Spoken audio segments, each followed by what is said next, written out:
Hey guys, welcome back to another video.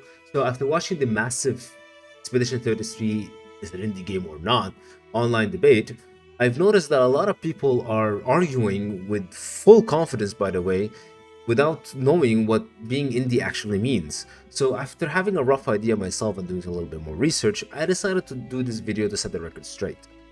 Now guys, I'm not here to defend the game or coddle bad takes. I'm just here to inform. And it's up to you guys, the viewers, to carry my message or bury it. So before we get into it, let's first define what makes a game, well, indie. Indie usually means independent. That means it's a studio that's not relying on a giant parent company or is built by it's built by as a first party studio with orders coming from above.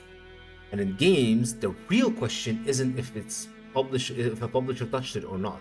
Is who owns the studio and who has the final say. Now, publisher help can exist, but having independent control is at its core. So here's where people get stupid. When they hear indie, all they can think about is like one dude sitting in his basement with a tired old laptop, going at it with in JavaScript or something, or a team of 5 to 6 malnourished devs sitting in a beat up old apartment trying to make ends meet. No, that's not how it is. Team scale isn't Team scale isn't the definition. It's just a stereotype. There's no headcount rule, and there's plenty of indie project that has a small core team, relies on contractors, outsourcing, or even publish funding that helps them with marketing and distribution, while still being independent. So when people scream not indie, they are thinking about they're thinking about the scale and not the independence, which is not the same thing.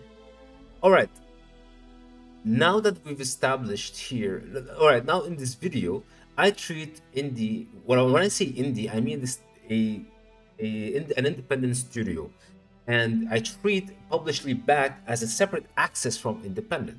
Okay, now that we've established what indie actually means, let's see how it applies to Sandfall Interactive. Sandfall Interactive is an independent French studio founded in 2020. They pitch themselves as a small team that works on premium 3D single-player games with high production value. The studio was built by Guillaume Bosch and Tom Guillermin, both ex-Ubisoft employees, alongside François Maurice. Now, when they say small team, they mean it. They reported to have around 30, above or around 30 employees that are split between Montpellier and Paris. But here's where people get clueless. Them being a small team doesn't mean no one else touched it. No, touched the game.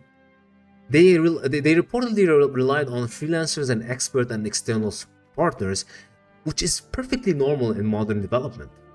Now, funding-wise, they cite to have a $50,000 Epic Mega Grant, a CNC support including pre-production support and tax rebate, Occitanie regional funds. Occitanie is basically a region in Montpellier, so you can equate this to government support, and friends and family support. Not AAA money. Just saying. Now, this was enough to help them build a vertical slice. A vertical slice is basically a polished demo that you pitch to publishers to try to convince them that your game or your project is very much real. This then helped them to secure funds for further production. So the studio had enough money and capital to build a vertical slice, but not AAA money, which is enough to kickstart the studio into motion. Then in March 2023, Sandfall Interactive announced a publishing partnership with Kepler Interactive to publish their games. At that moment, the project could scale up. And Kepler Interactive isn't EA scale, but they're not small either. Their whole shtick is basically indie studio with actual backing. They're developer-led publishers, and within their published catalogs are games like Sifu, Scorn, Chia, Pacific Drive, and Ultros. Most people call this game indie or indie adjacent, so it's pretty fucking weird that we're drawing the line on Expedition 33. So yeah, by the definition we're using here, independent studio, small core team, early grant fund, Sandfall Interactive fits the indie category. And the whole debate online is regarding scale and not whether the studio is independent.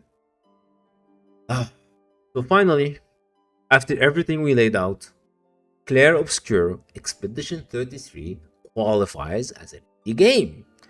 And no amount of people crying on X can change that.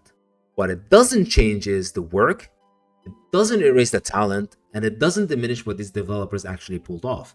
If anything, it proves the point that hunger for higher standards in gaming aren't coming from big budget games anymore. It's coming from teams that actually care. Oh man, I've been driving this point for so many years that I'm tired of reiterating it. Anyway, thank you guys for watching. If you if you like an old dude like me saying it like it is, please do leave a like and sub, and to get even more from this and helps me keeps going, helps me motivated, helps keeps me motivated. And let me know down in the comments below what you think an indie game should be.